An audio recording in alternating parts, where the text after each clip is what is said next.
जिसके कान हों वो सुन ले, जिसकी आंखें हों वो देख ले।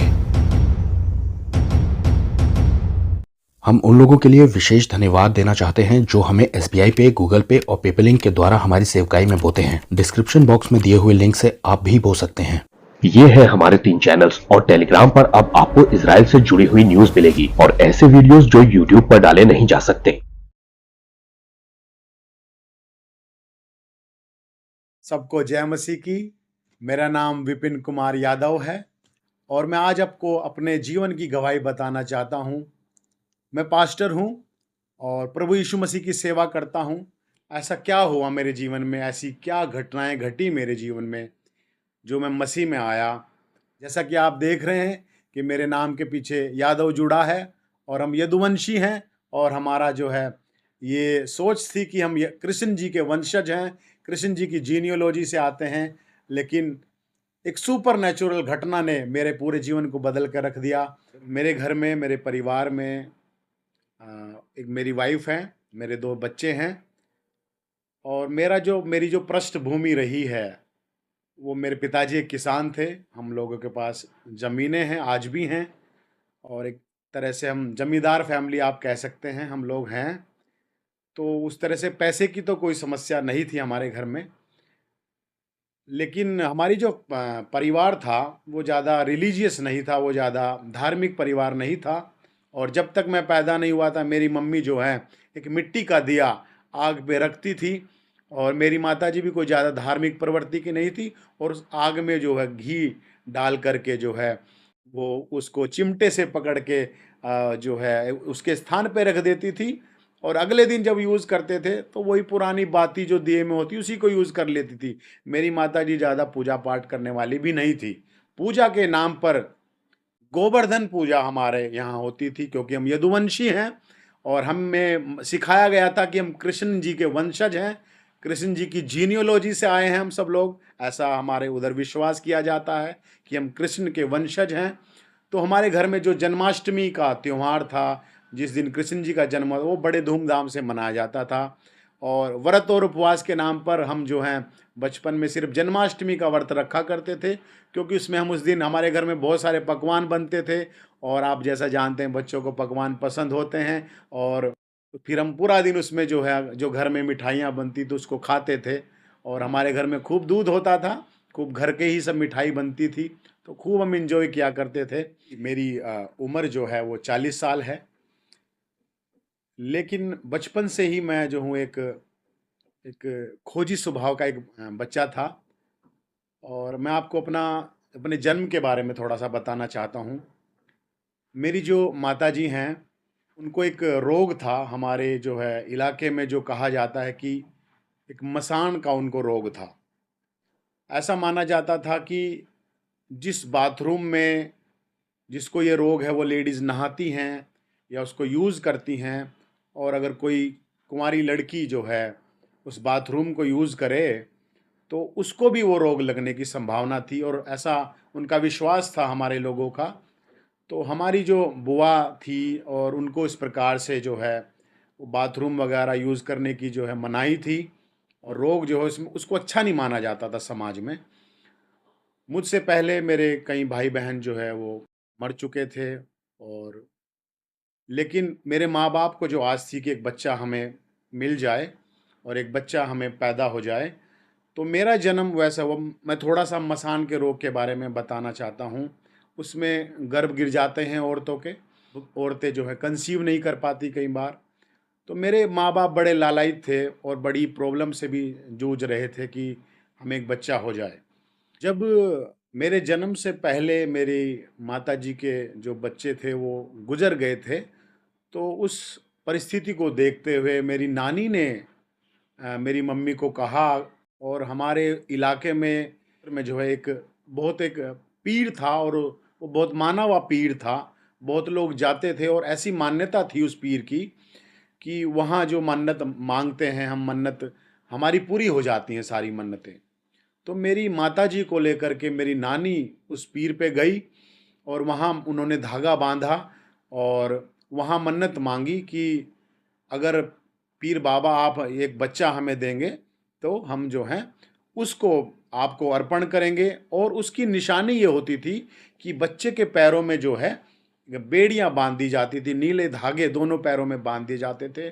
और जब बच्चा 5 या 10 साल का हो जाता था तो हमें फिर दोबारा से उसी पीर के ऊपर जाना पड़ता था, उसी दरगाह पे जाना पड़ता था और वो बेड़ियां हमारी वहाँ कटती थी और हम वो जो चढ़ावा, जो मन्नत मांगी जाती थी, वो उसको हमें वहाँ चढ़ाना पड़ता था। जब मैं पैदा हुआ तो एक ऐसा अंधविश्वास था कि जब बच्चा पैदा होगा तो वो परिवार में ना पैदा हो करके मेरा जन्म जो है मेरे नाना नानी के घर में कराया जाए। तो मेरी मम्मी जो थी, मेरी माताजी जो थी, वो माँ जब उनका समय आया कि बच्चा डिलीवर करें तो मेरे मामा के घर में चली गई और मेरे मामा के घर में ही मेरा जन्म हुआ। और जब मैं 3 या 4 महीने का था तब मेरी मम्मी जो है घर मुझे लेकर के आई, हमारे अपने घर में हम लोग आए। वो चाह रहे थे कि ये जो बच्चा है ये इस प्रकार से, इस मसाण के रोग से उसका प्रभाव उस बच्चे के ऊपर ना पड़े। तो हमें क्या करना है, उनका एक ऐसा सिस्टम था कि हम इस बच्चे को जहाँ पर कूड़ा फेंका जाता है वहाँ पर उस बच्चे को रखेंगे और उस कूड़े से उस बच्चे को उठाएंगे, ऐसी उनकी मान्यता थी। तो उसमें एक हमारी आंटी जी आती थी घर पे, जो है जो साफ सफाई का काम किया करती थी। तो मेरी मम्मी ने उनकी गोद में मुझे दे दिया और उन आंटी जी ने मुझे ऐसे कूड़े में रख दिया और फिर उन कूड़े से उठा करके उन आंटी जी ने मुझे मेरी माँ की गोद में दे दिया। और ऐसा उन्होंने कहा कि हमने इस बच्चे को पैदा नहीं किया है, हमने इसको जन्म नहीं दिया है, इस बच्चे को हमने कूड़े से उठाया है, इसको हमने उन आंटी जी से मांग लिया है।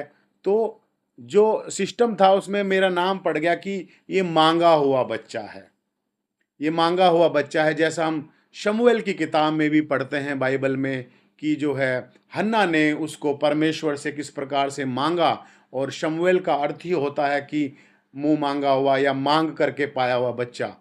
हम उस पीर पे जा कर के उन्होंने मन्नत मांगी और मुझे वो बेड़ियां बंधी रहती थी पैरों में। 5 साल तक, 6 साल तक वो मेरी बेड़ी बंधी रही मेरे पैरों में। कई बार मैं पूछता था कि मम्मी ये धागा मेरे पैर में क्यों बांधा है, तो मम्मी कहती थी ये तुम्हारे लिए ज़रूरी है, तुम्हारी सुरक्षा के लिए है। तो फिर मुझे याद है जब मैं लगभग 7 साल का था तो हम वो बेड़ी कटवाने के लिए जो है उस पीर पे गए। पिताजी ने जो कुछ भी चढ़ावा था चढ़ाया और उससे फिर हम जो है बेड़ी कटवाने के बाद एक तरह से हम सुरक्षित महसूस करने लगे कि ये बच्चा अब जीवित रहेगा और ये दीर्घायु इसको मिलेगी और ये जीवित रहेगा। लेकिन जैसे जैसे मैं बड़ा हो रहा था मैं एक ऐसा बच्चा बन रहा था जो एक खोजी स्वभाव का बच्चा हो। 10 साल की उम्र आते आते ही मेरे मन में बहुत सारी एक प्रश्न उठते थे बहुत सारी चीज़ों के लिए, और एक मैं प्रश्न पूछने वाला जो है बच्चा बन गया था। छोटी से छोटी बात के विषय में भी मैं पिताजी से बहुत सारे प्रश्न पूछा करता था, अपनी माताजी से भी मैं बहुत सारे प्रश्न पूछा करता था। तो कई बार जो है मेरे माँ बाप के पास जवाब होते थे मेरी छोटे छोटे प्रश्नों के, लेकिन कई बार जवाब नहीं होते थे। जब मैं और थोड़ा बड़ा हुआ और 8वीं कक्षा में आया तो मेरे अंदर के जो सवाल थे वो बढ़ने लगे धीरे धीरे। जैसे कि एक टीवी में हम देखा करते थे, एक उस समय सीरियल आया करता था भगवान शिव का, ओम नमः शिवाय उसको बोलते थे। तो जब हम परिवार के साथ उसको देखते थे बैठ करके तो मेरे मन में एक सवाल उठा करता था जो मैं पिताजी से कई बार मैंने पूछा कि पिताजी आप बताते हैं कि, मैं पूछता था पिताजी से कि सबसे बड़ा हमारा भगवान कौन है, क्योंकि हमारे बहुत सारे भगवान थे। तो पिताजी बताया करते थे कि शंकर जी जो हैं सबसे बड़े हैं। तो जब हम वो सीरियल देखा करते थे तो पिताजी से मैं पूछता था पापा ये शंकर जी आप बोलते हैं सबसे बड़े हैं, तो ये शंकर जी जो ध्यान कर रहे हैं इसका मतलब ये किसी का ध्यान कर रहे हैं, इनसे ऊपर भी बड़ा कोई है जो इनको शक्ति देता है। उस छोटे से मन में इस प्रकार की क्यूरोसिटी थी, सवाल थे। तो मेरे पापा के पास जवाब नहीं हुआ करता था और मेरे पापा जी मुझे बोलते थे तू बहुत सवाल करता है और तेरे सवाल ऐसे ही होते हैं ऊट पटांग। जब दीपावली के बाद जो गोवर्धन का जो है त्योहार आता है जिसमें कृष्ण जी ने गोवर्धन पर्वत को जो अपनी उंगली पे उठाया था, तो एक बार की बात मुझे याद है कि हम गोवर्धन पूजा कर रहे थे, उसमें दादाजी भी थे और हम सारे बच्चे इकट्ठे हो गए कि मिठाई मिलेगी खाने को और मिठाई का डब्बा खुलेगा। और मैंने पापा से, लेकिन मैं उसको गौर से देखने लगा क्योंकि जो हमारी वो आंटी थी जिसने जिसने मुझे गोद लेकर आया, उसने वो गोवर्धन को बना रही थी, दिन में उसको गोवर्धन को बना रही थी। तो वो उसमें बनाया, उसने भैंसें बना दी गोबर की, गायें बना दी और उनका जो चारा खाने का जो कुंड होता है वो बना दिया, उसमें छोटे छोटे खिलौने टाइप के रख दिए। तो इंटरेस्टिंग लग रहा था वो सब चीज़ें, लेकिन एक मन में बात जो चल रही थी, यार ये गोबर है और हम इसकी पूजा करेंगे। तो हमारे जो एग्रीकल्चर जो इंस्ट्रूमेंट थे वो भी हम उसमें रख दिया करते थे, घास काटने वाली दरांती, फावड़ा, इवन ट्रैक्टर हमारे पास था, ट्रैक्टर के कुछ इंस्ट्रूमेंट रख दिया करते थे। और उसमें शाम को मेरे दादाजी और पिताजी डोरी बांध करके हम सब लोग पूजा उसकी किया करते थे। तो उस पूजा को करने से पहले मैंने पिताजी से पूछा, पिताजी हम इसकी पूजा क्यों कर रहे हैं? पिताजी ने बोला हमारे यहाँ प्रथा है, हम इसकी पूजा करते हैं। मैंने पिताजी से कहा, पिताजी ये तो गोबर है, ये तो हमारी भैंसों का गोबर है, ये तो मैंने ऐसा बोल दिया कि ये तो लैट्रीन है, तो ये तो पशु की जो है लैट्रीन है, इसकी हम पूजा कैसे कर सकते हैं? तो मुझे याद है मेरे पापा ने मुझे बहुत ज़ोर से उस दिन मारा कि तू ऐसे ही सवाल करता है, ऐसी ही बातें करता है हमेशा, तेरे सवाल ऐसे होते हैं। लेकिन मेरे प्रियो, मेरा जो मन था वो कभी संतुष्ट नहीं हुआ और ये चीज़ें बढ़ती गई। और जैसे जैसे हम बड़े हो रहे थे, हाई स्कूल तक हम पहुंचने वाले थे, तो हमें एहसास हुआ कि कुछ सुप्रीम पावर है जो इन सब से ऊपर है, जो इस दुनिया को चला रही है। ये सब जो है गोबर की चीज़ें और जो ये हैं, वो शायद भगवान नहीं है, कोई तो शक्ति है जो इन सब से भी बड़ी है। 10वीं क्लास तक आते आते हमारा जो अंदर की एक खोज थी वो बहुत ज़्यादा बढ़ गई थी। लेकिन उस समय फिर हमारे बोर्ड के एग्ज़ाम आ गए और हम पढ़ाई में व्यस्त हो गए और प्रभु की दया से जो है हम हाई स्कूल में पास हो गए। लेकिन हम इतने ज़्यादा कोई ब्रिलियंट स्टूडेंट नहीं थे और मैथ में हम बहुत जो है, एक तरह से कह लीजिए बहुत वीक थे। लेकिन प्रभु की दया से हम पास हो गए और जैसे ही हमने 11वीं में इंटर कॉलेज में एडमिशन लिया, फिर हमारे जीवन में एक बहुत बड़ा बदलाव आया। कक्षा 11 और 12 में ऐसे दोस्तों की संगति हमें मिल गई और हमारा जीवन एक दूसरी राह पर चल पड़ा। 12वीं तक आते आते हमारे पीछे जो है एक लड़कों का ग्रुप खड़ा होने लगा और हम जो है मार धाड़ में और लड़ाई में जो है अपना हमको इंटरेस्ट आने लगा, दादागिरी टाइप हम करने लगे कॉलेज में। हमें याद है कि हम कई बार लड़ाई किया करते थे, तो कई बार हम दूसरी टीम को पीट दिया करते थे जैसा कि कॉलेजों में होता है, और कई बार हम खुद भी पिट के आते थे। तो इस प्रकार से हम दूसरी राह पर चल पड़े और खूब लड़ाई हमने की। जब हमने कॉलेज में एडमिशन लिया तो हमें लगा कि हम उस कॉलेज में एडमिशन लेंगे जहां हमारा दबदबा रहे, जहां हमारा ग्रुप रहे, और क्योंकि वहां भी हमें सरवाइव करना है और दूसरे लोग भी होंगे, लेकिन हमें अपनी धाक वहां जमानी है। तो जब हमने बीए में अपने जो है सहारनपुर शहर में जो है एडमिशन लिया, तो वहाँ बीए सिलसिला शुरू हो गया और हमारी जो वो खोज थी, कहीं ना कहीं हम उससे भटक गए, लेकिन मन के अंदर कहीं ना कहीं थी कि वो कोई सुपर नेचुरल पावर ही है जो इस ब्रह्मांड को चलाती है। पूजा पाठ से तो हम दूर हो गए, हमने कभी किया ही नहीं, दूर ही थे। लेकिन जो है अब ज़िंदगी दूसरी राह पर चल पड़ी थी और कॉलेज में जाते जाते शराब कई बार हम दोस्तों के साथ पीने लगे, सिगरेट भी हम कई बार पीने लगे और लड़कियों के पीछे जाना और ये सब चीज़ें भी हमारी ज़िंदगी में आ गई थी। हमें याद है कि उस समय हम कई एक समय ऐसा आया जब हम लड़कियों से घिरे रहते थे। कास्ट सिस्टम में हम शुरू से बिलीव नहीं करते थे, हमारे सब तरह के दोस्त थे। हमें लगता था ये कास्ट सिस्टम सबसे बड़ी बीमारी है, इसमें हम बिलीव नहीं करते थे। तो हर प्रकार की जातियों के लड़के हमारे दोस्त थे और कई बार हमारी जो कास्ट के लड़के थे वो हमसे नाराज़ भी हो जाया करते थे कि तुम छोटी जात के लड़कों के साथ खा भी लेते हो, पी भी लेते हो। तो हमें लगता था कि ये सब चीज़ें गलत हैं। तो इस प्रकार से हमारा जीवन चल रहा था और जवानी तक आते आते हमारा जीवन पूरी तरह से भ्रष्ट और करप्ट हो चुका था। अब मम्मी पापा भी चिंता करने लगे थे कि ये लड़का मालूम नहीं क्या करेगा, क्या इसका भविष्य होगा, ये पढ़ाई लिखाई कैसे करेगा, कैसे नहीं करेगा। और हमें याद है हमारी गुंडई इतनी बढ़ चुकी थी। एक बार हमारे यहाँ एक शुगर मिल है, दया शुगर मिल, उसमें एक इंजीनियर थे और हमारे एक साथी जो शुगर मिल में काम कर रहे थे, उन्होंने में आके शिकायत की कि हमें इस प्रकार से जो है इंजीनियर टॉर्चर कर रहा है, परेशान कर रहा है। तो वो इंजीनियर साहब जो है और उसका सुपरवाइज़र जो है, जब वो सिटी में से वापस आ रहे थे एक दिन, तो हम बस में चढ़ लिए उनके पीछे। और हमें याद है हम में से एक लड़के ने चाकू जो है ड्राइवर की गर्दन पे रख दिया और वो बस हमने उस शुगर मिल के गेट से पहले रुकवाई और उन दोनों को उतार करके हमने बहुत मारा और उनके कपड़े फाड़ दिए। इस प्रकार से हमें आनंद आने लगा था चीज़ों में। जैसा कि हमने आपको बताया, कास्ट सिस्टम में हम बिलीव नहीं करते थे। हमारे सब तरह के दोस्त थे, सभी धर्मों का एक तरह से हम आदर किया करते थे। हमारे मुस्लिम दोस्त भी बहुत पसंद थे। हमें लगता था कि वो एक ही ईश्वर की उपासना करते हैं और उनके यहाँ एक ही है बस। तो हमें वो बहुत अच्छा लगता था, बहुत इंटरेस्ट भी हम लेते थे उस चीज़ में। और हमें लगता था, जो हमारी सोच थी, जो हमारी खोज थी, कि यार ये लोग सही हैं। तो हम आपको बताएं, एक समय ऐसा भी आया था कि हम एक दिन हमारे मन में आया कि हम मस्जिद में जा कर के हम नमाज पढ़ेंगे और हम पूरी तरह से तैयार हो गए। लेकिन हमारे कुछ दोस्तों ने हमें रोक दिया कि ये क्या काम करने तू जा रहा है, तो हम रुक गए। तो हम ये बताना चाह रहे हैं इस बात के द्वारा कि वो खोज कितनी स्ट्रोंग हो गई थी। वो मन में चल रहा था लेकिन जीवन दूसरी राह पर चल पड़ा था।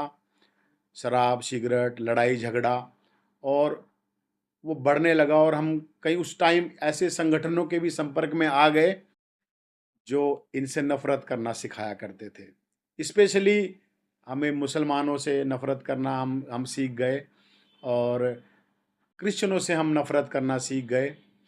और हमें लगता था, हमें ये सिखाया गया था कि पहले ये लोग जो है व्यापार करने आए थे हमारे देश में ईस्ट इंडिया कंपनी के द्वारा।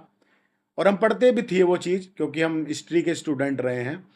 और ईस्ट इंडिया कंपनी हमारे देश में आई और उसने व्यापार किया और व्यापार के बाद जो है पूरे देश को उसने धीरे धीरे करके गुलाम बना लिया। तो हमारे मन में, और हमें सीख भी लिया हमने, ये कॉन्सेप्ट हमारे मन में बैठ गया कि ये लोग इस बार धर्म का चोला पहन करके, अपने धर्म का चोला पहन करके धर्म को बढ़ाने के लिए और हमारे देश को दोबारा गुलाम बनाने के लिए इन्होंने इस बार धर्म का सहारा लिया है और ये अपने धर्म को प्रमोट कर रहे हैं, अपने धर्म का प्रचार प्रसार कर रहे हैं। तो ये एक तरह से नफ़रत के बीज हमारे मन में आ गए उन लोगों के लिए।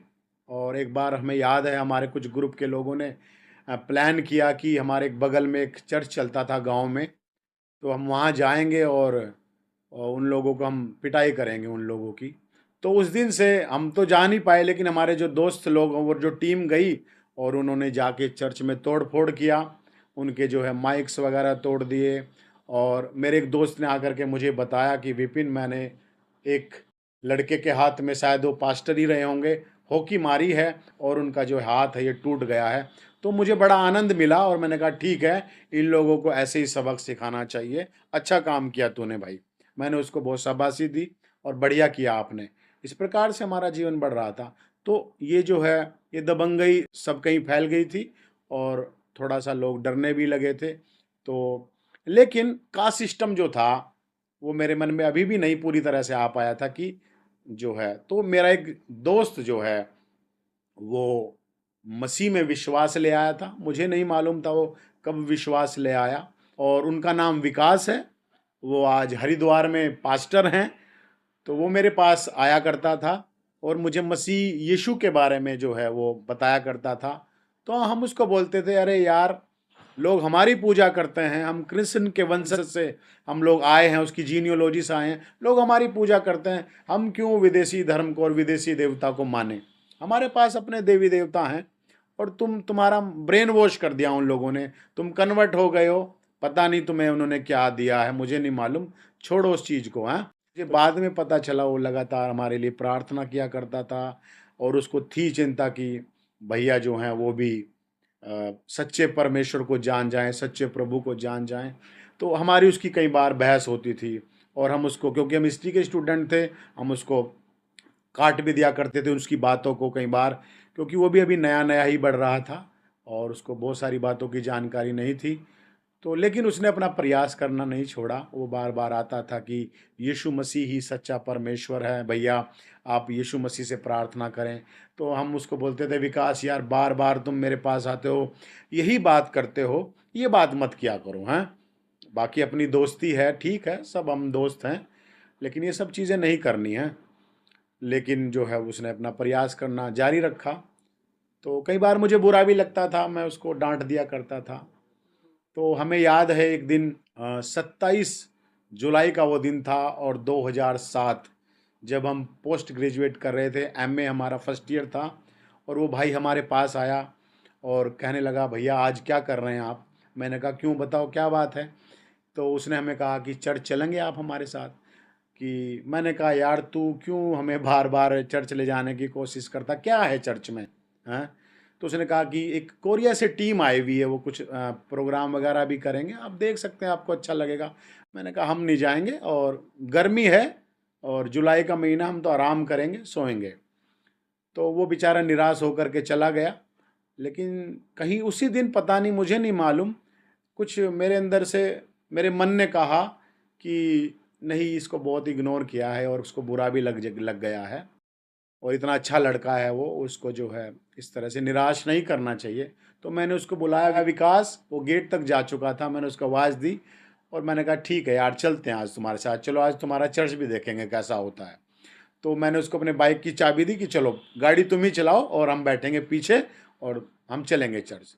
तो हम अपने अपने जो टाउन है हमारा, उससे हम 12-15 किलोमीटर सिटी में जो चर्च था, एक मेन लाइन चर्च था, अंग्रेज़ों का बनाया हुआ, वो हमें लेकर के गया। और हम उसमें जब गए तो हमने चर्च कभी देखा नहीं था अंदर से, बाहर से बिल्डिंगें बहुत देखी हैं, अंदर से नहीं देखा था। तो हमें लगता था कि वो सब ऐसे ऐसे करेंगे और ये गॉड ब्लेस यू होगा, जैसे फिल्मों में हम देखा करते थे, अमर अकबर एंथोनी टाइप का कुछ होगा। तो वो सब कॉन्सेप्ट मन में था। तो लेकिन जब हम उस चर्च में एंटर हुए तो हमारे लिए एक बड़ा शॉकिंग नज़ारा था वो, क्योंकि हमने वहाँ देखा कुछ लोग जो है घुटनों पे बैठे हैं, हाथ उठा रखे हैं उन्होंने, कुछ लोग रो रहे हैं, लिटरली उनके आंखों से आंसू बह रहे हैं। तो मैं ये लोग रो क्यों रहे हैं, इनको क्या दुख है? कुछ लोग आराधना कर रहे हैं, गीत गा रहे हैं, मगन हैं आंखें बंद करके। तो वो अजीब था। और सबसे बड़ी बात, मैंने अपनी नज़रें दौड़ाई चर्च में, कोई मूर्ति नहीं थी वहाँ। ये किससे बात कर रहे हैं लोग, ये क्या हो रहा है? इन कुछ तो होना चाहिए ना, हम तो वही सीखे थे, और कि हम कोई मूर्ति होगी सामने और उसके साथ पूजा करेंगे उसकी, लेकिन वहाँ ऐसा कुछ नहीं था। तो हमारे लिए अजीब था। मेरा जो दोस्त था वो भी अपना आराधना में लोलीन हो गया, वो भी अपना हाथ उठा करके आराधना करने लगा। तो हमने सोचा, अरे अब हम क्या करें, हमें तो कुछ नहीं आता, हम इनके बीच में आ गए हैं, हमें तो कुछ नहीं आता। तो मैंने सोचा कि मैं बाहर चला जाता हूँ और बाहर तब तक ये अपना ख़त्म करेंगे, वेट कर लेता हूँ, क्योंकि मुझे लगा कि उसको अकेले छोड़ के भी जाना अच्छा नहीं है, वो कैसे आएगा, बाइक तो मैं लेके चला जाऊँगा। मेरे मन में एक युद्ध चल रहा था, मुझे नहीं मालूम, वो चीज़ें मुझे बाद में समझ आई। शैतान मुझे वहाँ जो है चर्च में बैठने नहीं देना चाह रहा था, और मैं बाहर चला गया।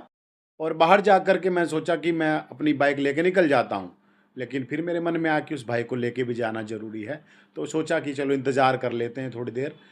तो लेकिन बाहर धूप बहुत थी, जुलाई का महीना था, और हमें लगा यार धूप बहुत है, और कई बार हम थोड़ा पेड़ों की छांव ढूंढने लगे, लेकिन हमें दिखाई नहीं दिया। फिर मैंने सोचा कि हम अंदर जा कर के बैठ जाएंगे, और वहाँ कम से कम पंखा तो चल रहा है। तो मैं अंदर जा कर के बैठ गया, और लेकिन कोई शक्ति मुझे रोक रही थी कि यहाँ तू क्या करेगा, क्यों जो है तू यहाँ है, ये लोग तो अपना कर ही रहे हैं, तुम बाहर जाओ। 3 बार जो है मैं अंदर बाहर, कभी चर्च के बाहर जा रहा हूँ मैं, कभी अंदर जा रहा हूँ। फिर मैंने बाद में डिसाइड किया कि कम से कम पंखा है वहाँ, वहीं बैठ जाऊँगा। तो मैं बैठ गया, सब लोग आराधना कर रहे हैं, सब लोग गीत गा रहे हैं, और जो है मैंने सोचा मैं क्या करूँ अब यहाँ, जो हमें सिखाया गया था बचपन से। तो मैंने सोचा मैं अपना करता हूँ, ये लोग अपना कर रहे हैं, मैं अपना करता हूँ। वहाँ गीत वीत की किताब भी रखी थी, मैंने 1-2 पेज ऐसे पलटा, मुझे कुछ समझ में नहीं आया, मेरे लिए सब कुछ नया था। तो मैंने डिसाइड किया कि मैं अपना करता हूँ। तो आप यकीन मानिए, चर्च के अंदर मैंने गायत्री मंत्र का जाप किया, और मैं उस मंत्र को जपने लगा, ओम भूर्भुवः स्वः तत्सवितुर्वरेण्यम भर्गो देवस्य धीमहि धियो यो न प्रचोदयात्, ये हमें सिखाया गया था और हम इसको रिसाइट कर रहे हैं, बार बार जपने लगा मैं। और थोड़ा सा मैं डूब गया इसमें ना कि मैं अच्छे से करूंगा, जब मैं आऊं इनके बीच में मैं करूंगा, तो मैं वो कर रहा हूं 5 मिनट तक। जब मैं वो मंत्र जाप कर रहा हूं, बहुत लोलीन होकर के मैं उसका जाप कर रहा हूं, यकीन मान लिए एक बूम करके एक आवाज मेरे कानों में आई, और वो जो आवाज इतनी क्लियर थी जैसे झरना गिरता है, और झरना जब धरती के ऊपर गिरता है और वो जो शोर होता है, वैसा एक आवाज मेरे कानों के अंदर आई, वैसा एक शब्द मेरे कानों में गूंज गया। मैंने कभी नहीं सुना था इस प्रकार की आवाज, और मेरे कानों में लिटरली वो एक आवाज आई, और उस आवाज में मैं कभी नहीं भूल सकता वो आवाज। और उस आवाज में एक स्टेटमेंट था, एक वाक्य था, और उसमें था कि मैं ही जीवित परमेश्वर हूं जिसे तू बचपन से खोज रहा है। ये मैंने आवाज सुनी, मुझे लगा कि ये मेरे मन का वहम है, मेरे मन में शायद गूंजी है, तो मैंने आंखें खोल करके मैंने वो मंत्र जपना जो है बंद कर दिया, और मैं इधर उधर देखने लगा कि शायद कोई बोला है मेरे साथ ना, लेकिन मैंने देखा सब लोग तो आराधना कर रहे हैं, लोलीन है, तो मैंने उसको इग्नोर कर दिया आवाज को। फिर मैं वो मंत्र जपने लगा, फिर जो है मैं उस मंत्र को बार बार रिसाइट कर रहा हूं, और इस बार मैं उसको और जोर जोर से बोलने लगा, वही मंत्र मैं जप रहा हूं। 2 मिनट के बाद फिर से वही आवाज मेरे कानों में आई, मैं ही जीवित परमेश्वर हूं जिसको तू बचपन से खोज रहा है। इस बार मुझे थोड़ा सा डर लगा, एक खोज तो थी ही, who is the super natural power, कौन है वो जो ब्रह्मांड को चला रहा है, तो मैं थोड़ा सा डर गया, लेकिन फिर भी मैंने अपने डर के ऊपर काबू पाया और मैं वो मंत्र जपने लगा। 1 मिनट के बाद फिर से मुझे फिर वही आवाज आई तीसरी बार, मैं ही जीवित परमेश्वर हूं जिसको तू बचपन से खोज रहा है। यकीन मानिए मैं अपने आप को बहुत स्ट्रॉन्ग समझता था, लड़कों का ग्रुप हमारे पीछे रहता था, खूब हमने मार धाड़ की, मैं थर थर कांपने लगा और पसीने पसीने में हो रहा हूं। कभी डरना सीखा नहीं था, लेकिन मैं अपने आप को रोकने की कोशिश कर रहा हूं कि मैं ना डरूं, लेकिन पता नहीं मैं बुरी तरह से डर रहा। वो अनुभव मैं बहुत ही अजीब था मेरे साथ।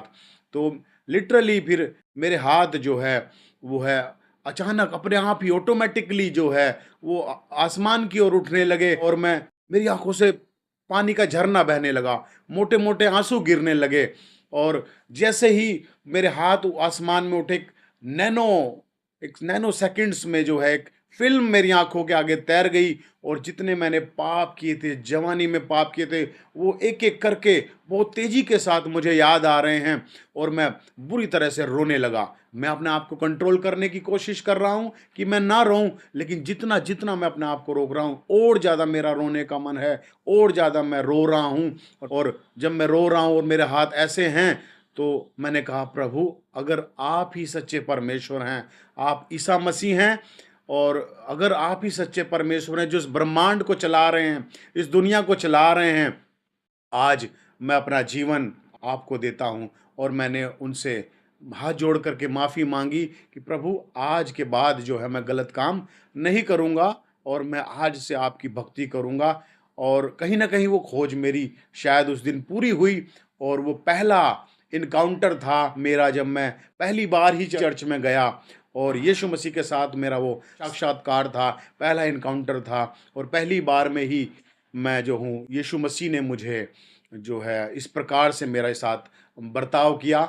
तो बाद में जो है एक असीम सुकून और एक अजीब शांति मेरे ऊपर छा गई, और मैं उस शांति से भर गया। यकीन मानिए मैं दिल्ली में एक जगह है लोटस टेम्पल, वहाँ भी गया हूँ, वहाँ बैठ कर के एक शांति लोगों को मिलती है। पहाड़ों में गया हूँ, अलग अलग जगह गया हूँ कि शांति मुझे मिले, और मैं एक पीसफुल माहौल में ही रहने का आदी था। लेकिन वो जैसी शांति और जो सुकून मुझे मिला था, वो मुझे कभी मैंने टेस्ट नहीं किया था। उसको मैं शब्दों में बयान नहीं कर सकता मेरे प्रियो कि कैसी वो शांति थी। तो मैंने उस भाई से कहा उस मीटिंग के बाद कि भाई जो है मुझे पास्टर से मिलना है, और मैंने उसको वो सब चीज़ें जो हैं बताई। तो वो पास्टर जी को जो है, हम पास्टर जी के ऑफिस में गए, और वो बात तो मैंने पास्टर जी के साथ शेयर नहीं की कि ऐसे मेरा इस प्रकार से मुझे बात हुई है, मुझे ऐसा महसूस हुआ, क्योंकि फर्स्ट टाइम था। लेकिन मैंने उनसे मीटिंग की और उनसे पूछा कि मुझे आपसे बातचीत करनी है, मैं पहली बार जो हूँ चर्च में आया हूँ। उन्होंने अच्छे से हमें ऑफिस में बिठाया और मैंने अपना सवालों का सिलसिला जो है पूछने का शुरू किया कि अच्छा पास्टर जी, ये बताइए कि मीट के विषय में आप क्या कहेंगे? ये जो हम मीट खाते हैं, ये पाप है कि नहीं है? और ये तो जीव हत्या है। तो पास्टर जी मुझे जवाब देते गए, बहुत सारी बातें उन्होंने मुझे बताई और बहुत सारे सवाल थे कि मूर्ति पूजा क्यों नहीं करनी चाहिए, क्यों लोगों को जो है मसीह जो है लोग बनते हैं, अपने धर्म को जनसंख्या बढ़ा रहे हैं, और ये लोग मीट क्यों खाते हैं, अजीब तरह के मीट खाते हैं, जीव हत्या करते हैं, ये सब तो पाप है। वो सब बातें, बहुत सारे सवालात थे। तो कुछ बातों में वो मुझे संतुष्ट कर पाए, सेटिस्फाइड कर पाए, कुछ बातों में नहीं कर पाए, और उसके बाद और सवाल खड़े हो गए। जब उन्होंने, पास्टर जी को शायद ये लगा कि बहुत सारी बातें हैं, तो उन्होंने मुझे एक नया नियम जो होता था वो दे दिया, न्यू टेस्टामेंट की एक कॉपी दे दी कि भैया आप इसको पढ़ लीजिएगा।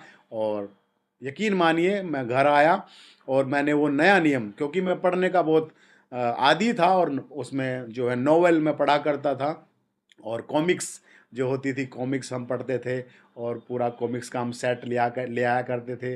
राज कॉमिक्स वगैरह उस टाइम आप जानते होंगे, जो हमारी एज के लोग हैं, हम पूरा वो कॉमिक्स का सेट मेरे जो है तकिए के नीचे रहता था, और जब तक वो पूरा सेट मैं ख़त्म नहीं करता था तो मैं उसको छोड़ता नहीं था। इस प्रकार से मेरी हॉबी थी पढ़ने की। तो वो नया नियम मैंने यकीन मानिए 3 दिन में ख़त्म कर दिया। और उस नया नियम को पढ़ने के बाद बहुत, मुझे ज़्यादा कुछ समझ में नहीं आया, लेकिन जो कुछ समझ में आया और ज़्यादा सवाल खड़े हो गए। फिर मैं जब भी जाऊं तो मैं पास्टर से मिलता था, चर्च में बातचीत करते थे, और इस प्रकार से एक फेलोशिप और एक तरह से सिलसिला शुरू हुआ। नया नियम पढ़ कर के जब मैं पढ़ा, और मैंने एक जगह उसको मैं पढ़ रहा था कि मार्ग, सत्य और जीवन मैं ही हूँ, ये इस पे मैं सडनली रुक गया और मैंने कहा ये यीशु मसीह ने ऐसा स्टेटमेंट क्यों दिया है जो किसी ने नहीं दिया। मतलब दुनिया वाले हमें सिखाते हैं, हमारे संत गुरु महात्मा, कि आओ हम तुम्हें वो मार्ग दिखाएंगे जिस मार्ग के द्वारा जो है हम ईश्वर तक पहुंच सकते हैं, और ईश्वर सत्य है, सब लोग जानते हैं, और उस सत्य की खोज करते हैं लोग। हिमालय में जाते हैं, तपस्या करते हैं, बर्फ़ चढ़ जाती है उनके पास, लेकिन सत्य उनको मिलता है नहीं मिलता है, मुझे डाउट था। और सत्य, यीशु मसीह कह रहे हैं वो सत्य भी मैं ही हूँ। और हर आदमी चाहता है कि हम जीवन पा जाएं, अमरता का जीवन पा जाएं, शाश्वत जीवन पा जाएं, लेकिन यीशु मसीह यहाँ कह रहे थे कि वो मार्ग भी मैं ही हूँ, जिस सत्य को लोग ढूंढते हैं वो भी मैं ही हूँ, और वो जीवन भी मैं ही हूँ। ये एक बड़ा अजीब था कि ऐसा दावा क्यों कर रहे हैं यीशु मसीह कि वो मैं ही हूँ, मतलब ऑप्शन नहीं है, कोई और नहीं है, मैं ही हूँ। यीशु मसीह ने ऐसा नहीं कहा कि मैं भी हूँ, यीशु मसीह ने कहा मैं ही हूँ, मतलब उनके अलावा और कोई नहीं है। फिर जैसा हम पढ़े भी थे कि अस्तो माँ सद्गमय, तमसो माँ ज्योतिर्गमय, मृत्योर्मा अमृतगमय, और ये हमें श्लोक सिखाया और पढ़ाया गया है संस्कृत की किताबों में। तो यीशु मसीह ही वो एक जरिया है जो हमें असत्य से सत्य की ओर, और जो है तमस से अंधकार से ज्योति की ओर, और मृत्यु से अमृत की ओर, यानी कि मोक्ष की ओर ले जा सकते हैं। तो ये एक बड़ा अजीब और एक बड़ा पावरफुल स्टेटमेंट मुझे लगा कि यार इतना बड़ा स्टेटमेंट तो किसी ने ना आज तक दिया, और मैंने तो कभी पढ़ा ही नहीं। तो वो वचन मुझे हिला दिया, और वो वचन मेरी आत्मा में गड़ गया, और मुझे लगा सचमुच यही है, और मैं बिल्कुल सही जगह आ गया हूँ। मैं धीरे धीरे फिर मेरे जो है पर्दे हटने लगे, और परमेश्वर में हम बढ़ने लगे, और उसी चर्च में हम लोग जाने लगे, और 1 साल तक हम लगातार उसी चर्च में जा रहे थे और सीखने लगे। मुझे पता चल गया कि ये इस प्रकार से कोई षड्यंत्र नहीं है, ये एक आज्ञा है प्रभु की, और ये तो एक सच्चाई है। ये सच्चाई मुझ तक पहुंची। मेरी खोज जो है, जो बचपन से थी, वो 2007 में 27 जुलाई के दिन जो है वो पूरी हुई, और मैं जान गया कि यीशु मसीह ही सच्चा परमेश्वर है, सच्चा खुदा है। वो ही इस ब्रह्मांड का सृजनहार है, जो 2000 साल पहले देह धारण करके पूरी मानव जाति की मुक्ति के लिए इस संसार में आए, और पूरी मानव जाति जो पापी है स्वभाव से ही, उसके लिए अपना रक्त बहाया, अपने बहुमूल्य बलिदान को दिया, अपनी कुर्बानी को दिया, ताकि जो कोई भी उसके ऊपर विश्वास करे वो नाश ना हो परंतु अनंत जीवन पाए। 1 साल बाद हम जब प्रभु में बढ़ रहे थे, तो वो जो हमारा दोस्त हमारे साथ गया था और भी नए दोस्त मिले हमें चर्च में, तो गांव से भी जो है कुछ लोग फिर हम जाने लगे थे। तो उन्होंने हमें एक बार सजेशन दिया कि क्यों ना जो है मिल करके, हम इतनी दूर जाते हैं, 15 किलोमीटर दूर जाते हैं, हम क्यों ना तुम्हारे घर में ही एक आराधना शुरू करी जाए। और हमने किया और यह बात हमें अच्छी लगी और हमने वो ग्रुप शुरू कर दिया और हम लोग धीरे धीरे बढ़ने लगे और कुछ आस पड़ोसी भी आने लगे। और यकीन मानिए, हम उस टाइम हमें तो कुछ मालूम ही नहीं था, लेकिन जो 2 और लोग जुड़े थे वो थोड़ा सा उसमें से एक प्रभु के वचन को बताते थे, और एक भाई ऐसे ही उसको ढोलक वोलक बजाने का शौक था और वो ढोलक बजाया करता था। वो दोनों ही क्या करते थे और हम बैठ के सुनते थे, आराधना करते थे। और परमेश्वर ने जो है हमें इस्तेमाल करना शुरू किया और लोगों के जो है चंगाई और छुटकारे और इस प्रकार से उनकी समस्याएं हल होने लगी। और उस कमरे में जो है धीरे धीरे धीरे पहले हम 4-5 लोगों के ग्रुप से 10 लोग और फिर 15 लोग और 20 लोग हुए। और 1 साल के अंदर अंदर ही यकीन मानिए, प्रभु की दया से हम लोग 50 और 55 के बीच में हमारी संख्या पहुंच गई। फिर धीरे धीरे वो हमारा 16x10 का कमरा वो छोटा पड़ने लगा और फिर हम कुछ लोग बाहर बैठने लगे। हमने एमबीए में उस दौरान फिर एडमिशन ले लिया और 2008 में जो है हम एमबीए करने के लिए पंजाब टेक्निकल यूनिवर्सिटी में हमारा एडमिशन हो गया था। वहाँ पर हम गए, लेकिन उसी दौरान हमारे पिताजी को एक बहुत ख़तरनाक बीमारी हो गई, MND, मोटर न्यूरोन डिसीज़। आपने स्टीफन हॉकिंग का नाम सुना होगा, जो एक न्यूरो साइंटिस्ट थे, स्पेस साइंटिस्ट थे, और वो चेयर पर रहते थे, लेकिन उनका पूरा नर्वस सिस्टम डैमेज था। तो पिताजी का भी ऐसे पूरा नर्वस सिस्टम डैमेज होने लगा और धीरे धीरे धीरे उनकी नसें कमज़ोर पड़ती जा रही थी। लेकिन इस दौरान जो है मेरे पिताजी भी धीरे धीरे विश्वास में आने लगे थे और हम उनको संडे में, क्योंकि वो चल नहीं पाते थे, तो मैं और एक मेरा दोस्त उनको जो है सहारा दे करके ऊपर जो है चर्च में हमारे जो उस कमरे में बिठा दिया करते थे और वो दीवार के सहारे बैठ करके आराधना करते थे। और 1-1.5 साल उनको भी जो है बढ़ते हुए हो गया था प्रभु में, और वो भी अच्छे से विश्वास करने लगे थे। एक घटना का जिक्र हम यहाँ करना चाहेंगे कि प्रभु ने एक बार क्या हुआ, मैं और मेरे पिताजी बैठे बात कर रहे थे। मेरे पिताजी बोल नहीं पाते थे, थोड़ा थोड़ा टूटी फूटी लैंग्वेज में वो अपने हाथ से लिखते थे। वो राइटिंग भी अजीब थी क्योंकि नसें पूरी तरह से काम नहीं करती थी। तो मेरे पिताजी मुझे कुछ बताने की कोशिश कर रहे थे, तो जो बता रहे थे मैं उसको समझ नहीं पाया। मैंने कहा पापा आप लिख के बताएं। तो यकीन मानिए जो उन्होंने लिखा, तो मैं बड़ा खुश भी था और मेरी आंखों से आंसू भी बह गए। उन्होंने लिखा कि मुझे एक सपना आया है, मुझे एक दर्शन आया है कि हमारे पास जो है, जैसे हमारे घर में बहुत गरीबी आ गई है अचानक और हमारे पास खाने पीने को भी कुछ नहीं है। तो यीशु मसीह उनको दिखाई दिए। हमने कभी यीशु मसीह की फ़ोटो नहीं देखी थी।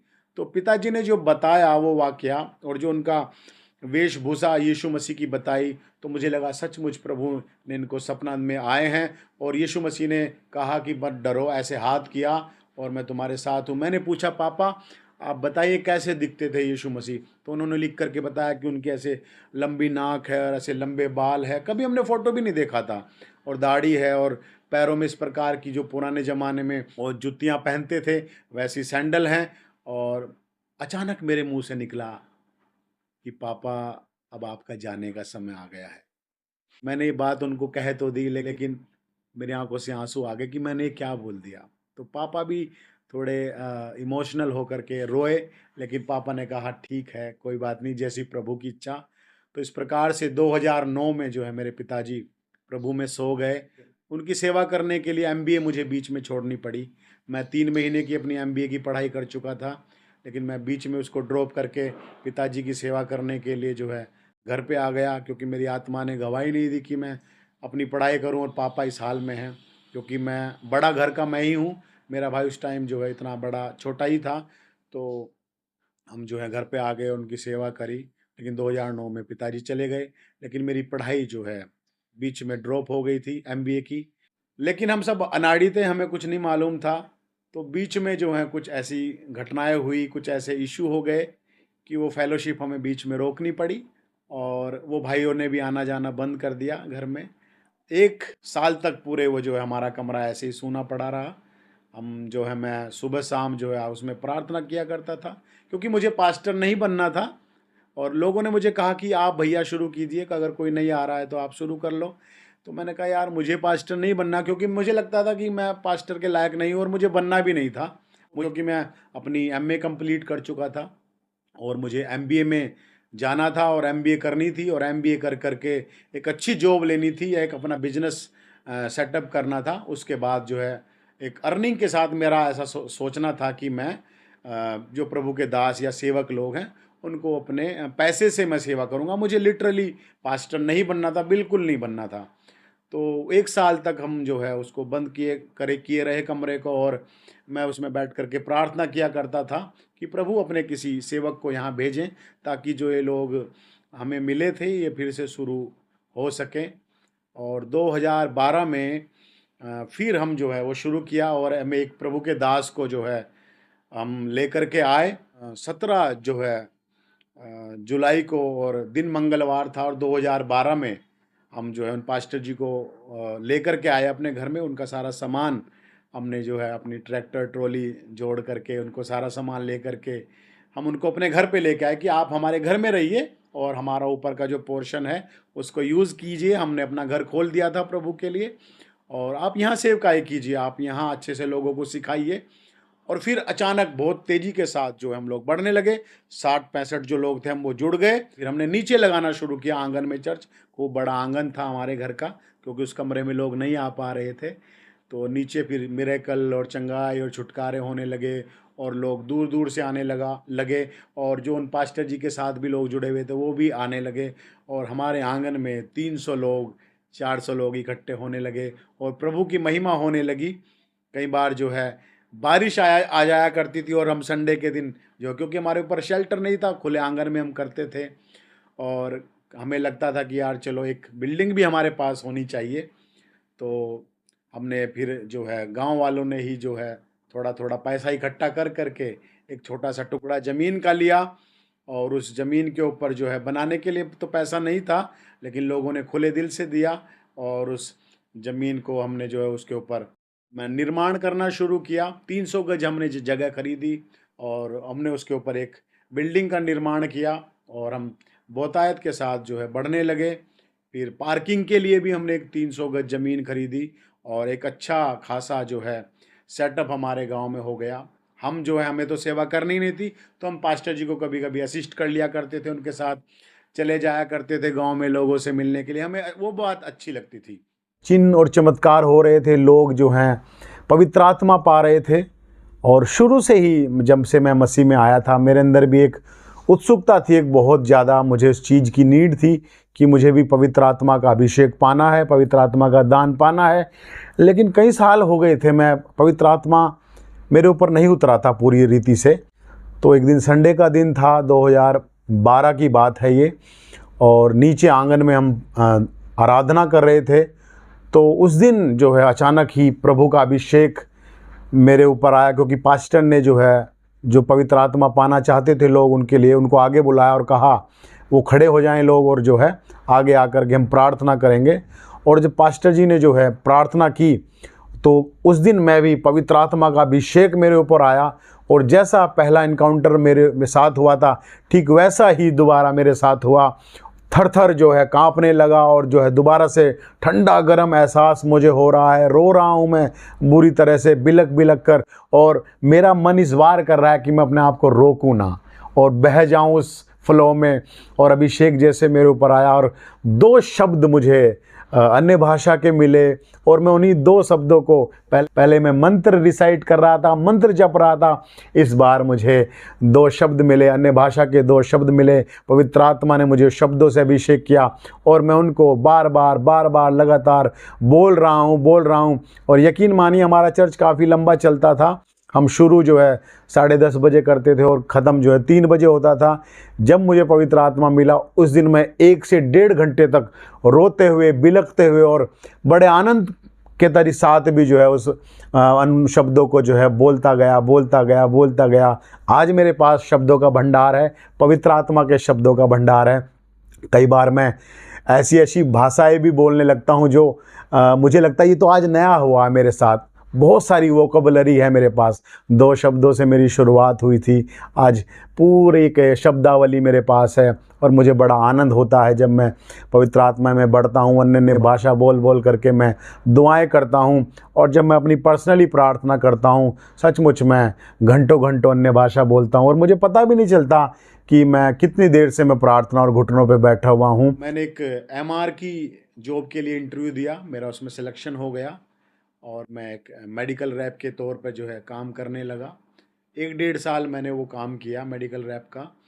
फिर वहाँ से एक दूसरा ऑप्शन खुला, एक दूसरा जरिया खुला कि मैं मैक्स लाइफ इंश्योरेंस कंपनी, आप जानते हैं, उसमें एजेंसी डेवलपमेंट मैनेजर की पोस्ट मुझे मिली और मैंने उसके लिए इंटरव्यू दिया था और मुझे वहाँ पे जो है चुन लिया गया। और मैं लगभग 3 साल तक वहाँ पर, 4 साल तक जो है काम करता रहा। और लेकिन मैं वहाँ जॉब में था, मेरे पास एक अच्छी खासी टीम थी। रिटायर्ड वकील जो है मेरी टीम में थे, रिटायर्ड टीचर मेरी और लेकिन अच्छी खासी टीम थी। लेकिन और मुझे एक अच्छी खासी इनकम और ग्रोथ मिल रही थी उस जॉब में। अच्छी खासी मेरी सैलरी थी, 35 से 40 हज़ार रुपये मैं हर महीने उठाता था और एक अच्छा जीवन चल रहा था। लेकिन वहाँ से स्ट्रगल होना शुरू किया। पहले मैं हर महीने सर्टिफिकेट मुझे मिलता था, कुछ ना कुछ अचीवमेंट होता था। लेकिन प्रभु ने मुझे बोलना शुरू किया कि तेरे को फुल टाइम मिनिस्ट्री में जाना है। पहले मैं पास्टर को असिस्ट किया करता था, संडे डिवोशन में हम लीड भी करते थे और कभी कभी प्रचार भी करते थे, पास्टर जी के साथ विजिट पे भी जाते थे। लेकिन वहाँ से प्रभु ने मुझे कहा कि तेरे को मैंने पूरा जो है फुल टाइम मिनिस्ट्री के लिए चुना है और तुझे पूरे समर्पण के साथ 100% रूप से इस जॉब को छोड़ करके जाना है। लेकिन मेरे प्रियो, मैं बताना चाहूँगा ये स्ट्रगल आसान नहीं था। ये 2 से ढाई साल ये स्ट्रगल चला और कि जब भी मैं दुआ करने बैठता था, प्रभु का आत्मा मुझे कहता था जॉब छोड़ के पूर्ण रूप से जो है सेवकाई में जाओ। लेकिन मैं नहीं छोड़ना चाहता था क्योंकि मुझे पास्टर बनना ही नहीं था। मुझे लग रहा था मैं अपनी जॉब कर रहा हूँ, अच्छी खासी सैलरी है और इससे भी जो कुछ मदद हो पाती थी मैं लोगों की मदद कर दिया करता था। उस स्ट्रगल के दौरान मेरी जॉब में डाउनफॉल आने लगे और मैं अपनी जॉब में पिछड़ने लगा। मेरे जो बॉस थे वो मेरे से काउंसलिंग करने लगे, विपिन तुम्हें क्या हो रहा है, तुम क्यों स्टक हो गए हो और अच्छा खासा परफॉर्म कर रहे थे, क्यों जो है ग्रोथ नहीं हो पा रही है। मैंने कहा मैं समझ नहीं पा रहा हूँ। तो फिर मैंने जो है 2017 में जो है पूर्ण रूप से निर्णय लिया कि मैं जॉब छोड़ दूंगा और मैंने 2017 में वो जॉब छोड़ दी और पूर्ण रूप से मैं सेवकाई में उतर गया। कहाँ पहले मेरी अच्छी खासी सैलरी थी, अच्छा खासा पैसा जेब में रहता था, लेकिन ठीक 1 साल बाद जो है फाइनेंशियल स्ट्रगल होने शुरू हो गए। और जैसा कि आप जानते हैं कि प्रभु सेवकाई में लाने से पहले क्रश करते हैं, मोल्ड करते हैं, तोड़ते हैं और फाइनेंशियली स्ट्रगल शुरू हो गया। और कभी कभी मेरे पास पैसे नहीं होते थे अपनी ज़रूरतों को पूरा करने के लिए भी। घर का बड़ा भी मैं ही था, पिताजी जो है चले गए थे और ज़मीन से जो इनकम आ रही थी बस वो ही इनकम थी हमारे पास, उसी से हम घर चला रहे थे। लेकिन फिर मैंने छोड़ दिया विश्वास करके कि हम प्रभु के पीछे चलूँगा। और 2 साल तक मैं लगातार जो है उस असिस्ट करता रहा पास्टर जी को और पूर्ण रूप से मैं जो शामिल हो गया सेवकाई में, फुल टाइम मैंने देना शुरू किया। वहाँ से फिर जो है परमेश्वर ने मुझे कहा कि तुझे ये जगह छोड़ के जाना है, मैं तुझे कहीं और ले जाना चाहता हूँ। मैंने कहा प्रभु मुझे कहाँ जाना है, मुझे आप कहाँ लेकर के जाएंगे। तो अब्राहम को जैसे परमेश्वर ने बुलाहट दी थी और उसको ये नहीं बताया था कि तुझे मैं कनान देश लेके जाऊँगा और बस उसने कहा घर छोड़ दे। तो रास्ते में उसको उसके ऊपर रिवील हुई चीज़ें। तो प्रभु ने ठीक मुझे उसी वचन से बात किया कि जब तू यात्रा प्रारंभ करेगा विश्वास से तो मैं तुझे बताऊँगा। तो फिर मुझे शादी भी करनी थी क्योंकि मुझे लगा कि अगर सेवा शुरू करनी है और हमें सिखाया गया था कि भाई शादी भी ज़रूरी होनी है, लेकिन शादी के लिए भी मैं काफ़ी ओवर एज हो गया था, शादी भी मुझे नहीं करनी थी एक्चुअली। लेकिन अब शादी करें किससे, ये 2014 की घटना है। तो परमेश्वर ने हमारे लिए जो एक प्रोविज़न निकाला था, हमारी जो वाइफ हैं उनका नाम भारती है और वो अपना बीएड की डिग्री करने के लिए हमारे सहारनपुर में आई और उनको वो चर्च ढूंढ रही थी फेलोशिप के लिए। तो किसी ने उनको बताया कि ये यहाँ पे एक हाउस चर्च लगता है और आप उसमें चली जाइए। तो वो आई। तो उनका आना जाना लगा रहा। हमारे अंदर ऐसा कोई फीलिंग नहीं थी और इस तरह से कभी इस प्रकार से कोई गंभीर मुलाकात भी नहीं हुई। हमें लगा कि बाहर से कोई लड़की आई है, चलो ठीक है। तो पास्टर जी ने हमें एक बार मजाक में कहा कि विपिन, आप शादी करिए और इस लड़की से हम बातचीत करते हैं। अपनी शादी के लिए हम खुद तो जा नहीं सकते थे बात करने के लिए, तो पास्टर जी को यूज़ किया परमेश्वर ने। और पास्टर जी जो है, जिनका नाम राजवीर सिंह है, वो कुरुक्षेत्र में रह करके प्रभु की सेवा करते हैं। वो हमारी शादी के मीडिएटर बने और वो गए और हमारी बातचीत की। लेकिन सबसे बड़ी बात जो है, जो हमारी वाइफ़ की मदर हैं, जब हमारे बारे में सुना कि जो है लड़का जो है जो अब अपनी छोड़ चुके हैं और अभी फ़िलहाल कुछ नहीं कर रहे हैं, लेकिन उन्होंने भी इस बात को समझा। वो भी प्रभु का भय मानती थी कि इनका मकसद जो है प्रभु की सेवा करने का है। और उन्होंने अपनी लड़की एक ऐसे लड़के के हाथ में, जो एक इंसानी अगर दिमाग से सोचा जाए तो वो बहुत ही एक निर्णय ऐसा है जो लेने में कठिनाई होगी, लेकिन उन्होंने प्रभु का भय मानते हुए और प्रभु के ऊपर विश्वास करते हुए अपनी लड़की को हमें देने का जो है निर्णय लिया कि ठीक है, अगर आप सेवकाई में जाना चाहते हैं तो हम आप लोगों की शादी करा देंगे। हमारी शादी जो है फिक्स हो गई कि चलो हाँ हो गया, दोनों परिवार शादी करने के लिए तैयार हैं। तो हमारे मन में एक बात है कि शादी करेंगे कैसे। जो है, हमारे पास तो पैसा ही नहीं था उस टाइम, तो एक फाइनेंशियली स्ट्रगल हमारा चल रहा था। अब हमें चिंता होने लगी और हमें शादी भी करनी है, सेवकाई का भी अभी कुछ अता पता नहीं है कहाँ जाना है। लेकिन परमेश्वर ने एक सुपर नेचुरल तरीके से हमारी नीड को पूरा किया और हमें लग रहा था कौन हमें पैसे देगा उस टाइम, इतना बड़ा लमसम अमाउंट कौन देगा। लेकिन एक बार की बात है, हम रात को जो है लगभग 3 बज रहे थे, तो हम दुआ कर रहे थे। परमेश्वर ने अपने वचन को हमारी आत्मा में भेजा और भजन संहिता 138 का 8, वो उससे हमें बातचीत किया कि मैं यहोवा तेरे लिए सब कुछ पूरा करूँगा। और यकीन मानिए, हमारे एक चाचा जी हैं और मुझे नहीं लगता था कभी भी कि वो हमें इस प्रकार से पैसा देंगे और एक लमसम अमाउंट हमें मिल जाएगा। तो चाचा जी हमारे पास आए, उन्होंने कहा कि तेरे पास कुछ है या कि नहीं है। मैंने कहा मेरे पास कुछ नहीं है। तो उन्होंने एक लमसम अमाउंट हमें दिया, लगभग 80,000 रुपये, कि ये पकड़ और जो है अब आगे जो भी कोई ज़रूरत होगी और उसको हम पूरा करेंगे।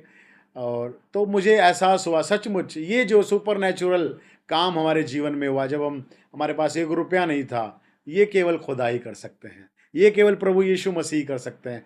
तो हमारा विश्वास इन बातों से और जो है गहरा होता चला गया और 2019 में हमने शादी की और एक बहुत सुंदर पत्नी परमेश्वर ने हमें दी है। वो हमसे ज़्यादा पढ़ी लिखी हैं, हमने पोस्ट ग्रेजुएट किया है, लेकिन वो ट्रिपल MA हैं, PGDCA उन्होंने किया है, B.Ed भी उन्होंने किया है। वो एक प्रोफेसर बनना चाहती थी, लेकिन हमारी बुलाहट को देखते हुए उन्होंने भी जो है अपने आप को सरेंडर किया और अपनी डिग्रियों को जो उन्होंने एक तरफ रखा कि हम भी मिल कर करके खुदा की सेवा करेंगे।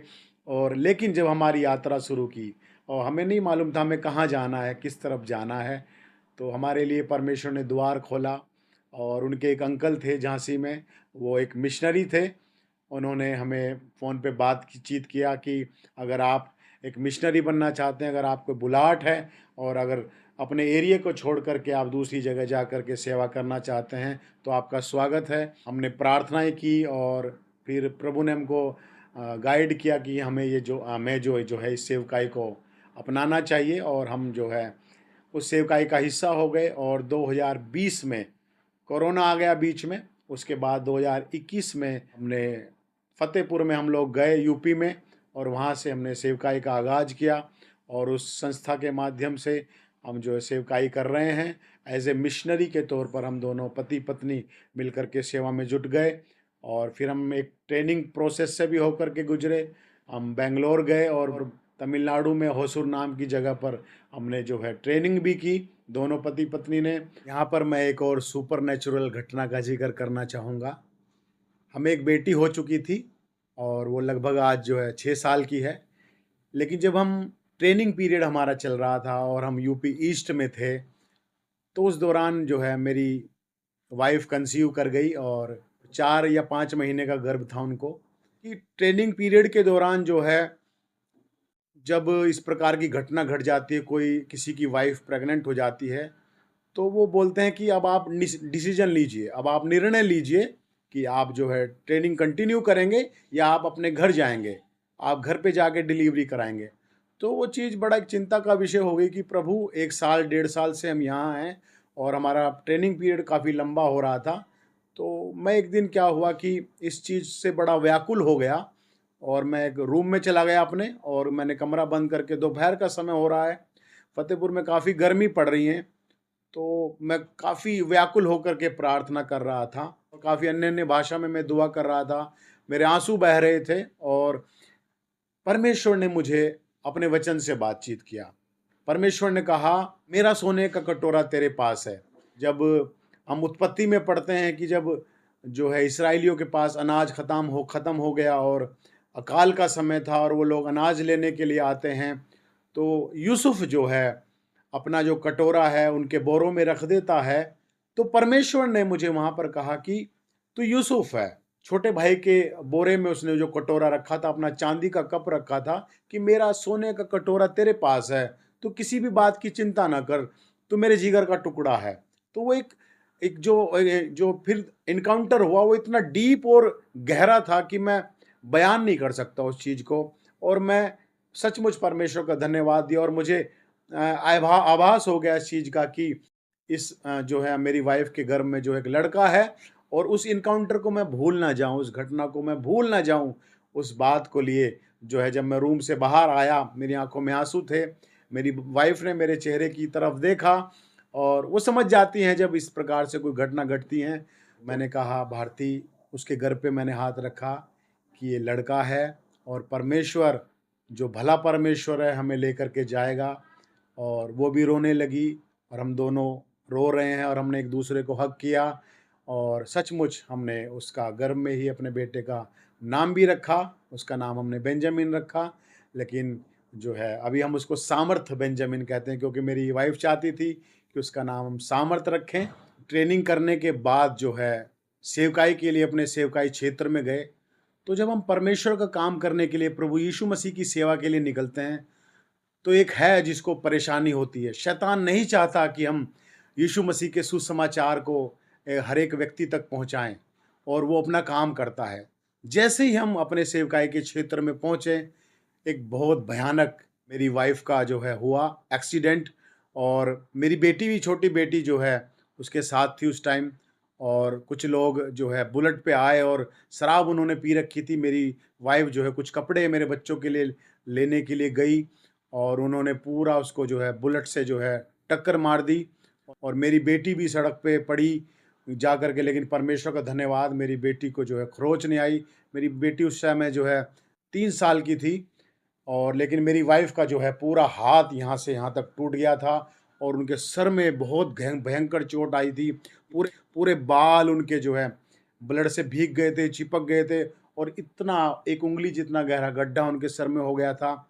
और जब मैं वहाँ पहुँचा, वो अकेली थी, लोगों ने मुझे फ़ोन किया और उनको, वो होश में थी। ये परमेश्वर का धन्यवाद कि वो होश में रही। और जब मैं उसकी सफाई करवा रहे थे हम लोग, उसको जो टाँके वाँके लग रहे थे, तो मैंने नर्स से बोला कि अच्छे से साफ़ कीजिए, कोई पत्थर कोई बजरी जो सर में ना रह जाए। तो मैंने देखा इतना बड़ा गड्ढा उनके सिर में था, लेकिन उनको यहाँ से लेकर यहाँ तक 9-10 टाँके लगे हैं और पूरा एक रोड पड़ी है यहाँ से यहाँ तक।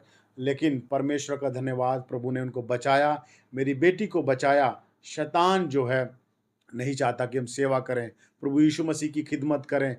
तो उस समय बहुत एक स्ट्रगल के दौर से मुझे गुजरना पड़ा। मेरे छोटे-छोटे 2 बच्चे हैं, एक छोटा बेटा तो उस समय जो है 1 ही साल का था, और लड़की भी जो एक्सीडेंट से बहुत सदमे में आ गई थी। यकीन मानिए, जब हम अस्पताल में स्ट्रगल कर रहे थे और मेरी वाइफ़ जो है बेड पे है और मैं 2 छोटे-छोटे बच्चों को सँभाल रहा हूँ। सेवकाई के क्षेत्र में वहाँ पे कोई है भी नहीं, हम नए-नए वहाँ पर पहुँचे हैं, और कभी सीटी स्कैन कराने जाना है हॉस्पिटल में, कभी इस विंग में जाना है, कभी उस विंग में जाना है, कभी मैं पैसे देने के लिए पर्स निकालता हूँ, 2 छोटे-छोटे बच्चे रोते हैं, उनको मुझे नीचे रखना है। लोग भी देख रहे थे कि क्या घटना घटी है इस भाई के साथ, और जो है मेरे बच्चे चिल्ला रहे हैं, रो रहे हैं।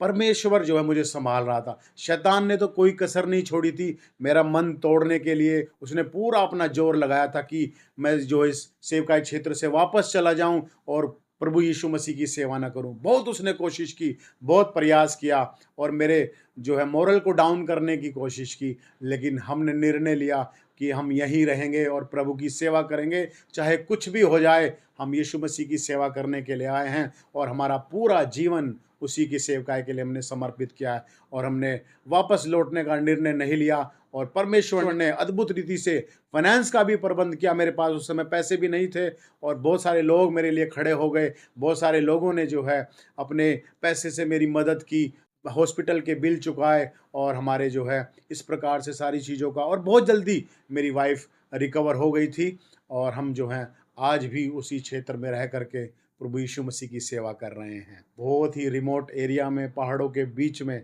सेवा कर रहे हैं। हमारे 2 बच्चे हैं, वो भी हमारे साथ मिनिस्ट्री में जाते हैं। वो भी हमारे साथ, ये समझिए, मिशनरी ही हैं। जो स्ट्रगल हम करते हैं वो भी करते हैं। जहाँ हम जाते हैं वो भी जाते हैं। हम पैदल चलते हैं वो भी पैदल चलते हैं और हम बहुत आनंदित हैं। ये कोई कथा कहानी नहीं है, यीशु मसीह एक सच्चाई है। मुझे भी ऐसा ही लगता था कि ये किसी धर्म की बात हो रही है या ये किसी को जो है बरगलाने की बात हो रही है, अपने संख्या बढ़ाने की बात हो रही है। शैतान जो है हमारा दुश्मन है और शैतान नहीं चाहता कि लोग सत्य को जाने, सच्चाई को जाने और यीशु मसीह को जाने। इसलिए वो तरह तरह के षड्यंत्र रचता है, लोगों को इस्तेमाल करता है, लोगों को बरगलाता है। तो अगर आपके पास भी आपका कोई मित्र जैसे मेरे पास आया, आपको सुसमाचार सुना रहा है, प्रभु की बात बता रहा है, तो उसकी बात को ध्यानपूर्वक आप सुन सकते हैं।